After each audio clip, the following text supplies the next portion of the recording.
এবার সরাসরি তামিলনাড়ুতে সিপিআইএম এর বিজয় উৎসব পালন হচ্ছে। কেননা আপনাদেরকে খুবই সংক্ষেপে আমরা তুলে ধরছি, খুবই ভালো করে মনোযোগ দিয়ে শুনে রাখবেন। 400টি আসনে তারা জয় পেয়েছিল।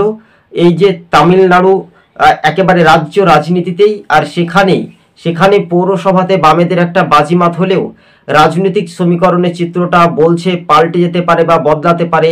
এবং এই সমীকরণ বামেরা যে ঐক্যবদ্ধ শক্তি প্রয়াস এবং হাজার হাজার লাল ঝান্ডার কর্মী থেকে ভোটাররা ক্রমশ তারা কিন্তু এগিয়ে আসছে সমহিমায়। আপনাদেরকে সেই চিত্রটার মাধ্যমে আমরা বিগ ব্রেকিং নিউজের মাধ্যমে তুলে ধরছি। কেননা গতকাল থেকেই রাজ্য রাজনীতিতেই কিন্তু এবার শাসক বনাম বিরোধী রাজনৈতিক চর্চা হলেও সামাজিক মাধ্যমে তামিলনাড়ুতেই বামেদের একটা ব্যাপক উদ্দীপনা।